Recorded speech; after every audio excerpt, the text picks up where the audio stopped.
that decision I made to become wealthy would override that doubt.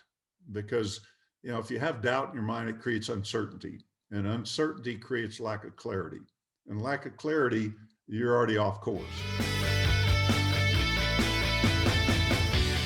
And I was going to ask you about your borrowing the money, because I was reading about that when you borrowed the money and you lost it all. And I know you've just said that, then you had an amazing few days where lots of things happened. But when you went to that place, when you lost that money, when you first lost the money and you're there with your wife and your child and thinking, it's all going a bit wrong. Yeah. Did you have any moments of doubt, or what was that just thought, actually, no, I'm gonna get through this? I mean, do you know where that come from? Do you know what that was? Yeah, I had doubt many times during that year.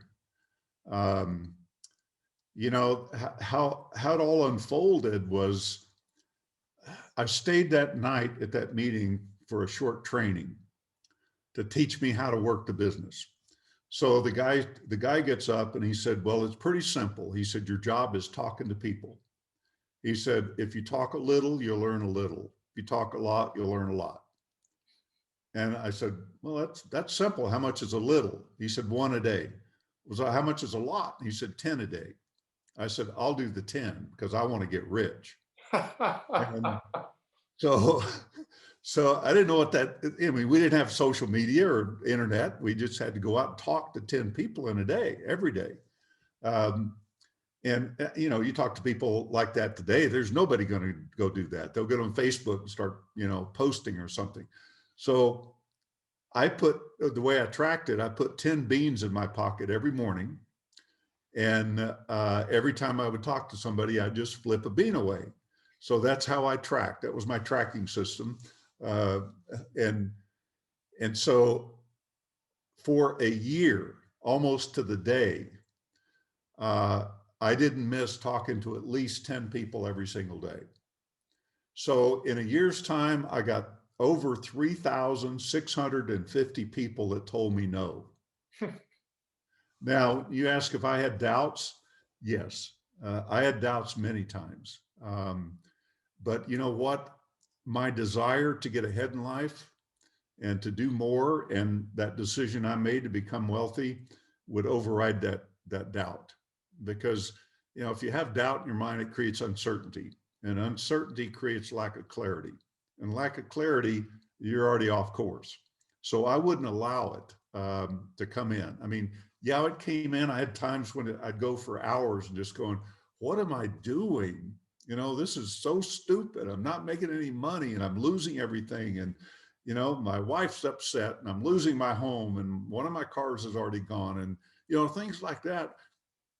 And yes, I had doubts. And yes, I had times when I was uncertain and lack of clarity, but at the same time, I had that vision. I'd made the decision and I wasn't going to give up. And I knew when I stood there, when I finally realized everything was gone, my wife and child was in the other room, and I reached in my pocket and I pulled out 15 cents. That was my net worth, 15 cents. And yeah, I had doubts then. I'm just going, how do I get out of this? I didn't know how to get away from it. Then I would come right back and say, no, I'm going to make this work. And then I'd go, but you're not going to have a place to live in 5 days. And you don't have a car to drive. How are you going to go meet people? I'm going, I don't know. And then I'd go, no, I'm going to make this work. I just kept coming back to that. So what happened is a kind of a long story, but I won't tell the whole story, but it's interesting. In 5 days, it literally was a series of miracles. I had a 3-bedroom apartment furnished to live in. I had a vehicle to drive. I had $300 a week, which was more than I'd ever made in my entire life, coming in. And I had a business opportunity presented to me that took a while to earn the money, other than the $300 a week. And at the same time, the guy knocked on my door and showed me what I was doing wrong. And the very next month, just in that business alone, after a year of making no money, I made $2,600. And the month after that, I went over 6,000. Then it went to 12,000. Within 6 months, I was making 40,000 a month, and it just kept increasing. And then the other business kind of kicked in, and I ended up making my first $1 million at 23 years old. That's And so it taught me a lot. It taught me about tenacity. It taught me about holding true to your decision. It taught me a lot about myself, about people, about how to talk to people, about how to handle rejection. People ask me today, how do you handle rejection? I'm going, well, I did that when I was 22 years old. I don't need to go through that again. I did it 3,650 times. So you're talking about, you talked to 3 people and got rejected. Poor thing. You poor thing. I said, do what I did for a year and you'll get over that, and maybe it's going to require that for you to get over that. I don't know. Maybe get over it just listening to this. I don't know. I get asked too, he said, well, what do you do when you get down? How do you get yourself back up? I said, that's simple. I said, I just don't get down. I said, because I've been down, there's nothing there. Why go there? I mean, why go there? Why put yourself in that place? So I said, yeah, I don't get down. And I keep myself up by what I'm doing, being productive and creative and doing the things I love doing, Yeah. And you've mentioned obviously about how you met Jim Rohn, and a lot of people that watch these videos, you're obviously very well known.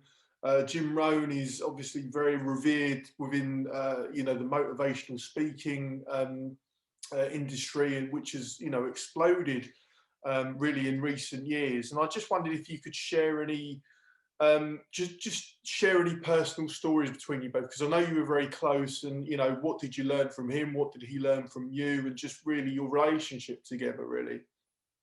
Yeah, I never really thought about what I was learning from him at the time. I think I did when I was with that company, and Jim was the trainer, and I'd go to his seminars. And I remember taking my first seminar I went to with him, I took 16 pages of notes. Then I went to another one, which was the same seminar, and I took the same 16 pages of notes. And every time I would go to one, I'd take the same 16 pages of notes. Seems like I was trying to write down everything that he said. So in a big way, he was a mentor to me. But I never thought about it in those terms, never really thought that he was. But then I look at things too, that some of the things that I hear Jim say, and he does it in such an eloquent way, but it's things that sometimes we had discussions about, and he would create a story around that. And so it was like, and maybe in some ways, maybe I was a little bit of a mentor to him, who knows, but we were very close. And initially, I think I kind of put him on a pedestal until one day, we were in business for a few years together, and we're doing a leadership course at a ranch. And we had 80 people there in the bunkhouse staying for the 3 days.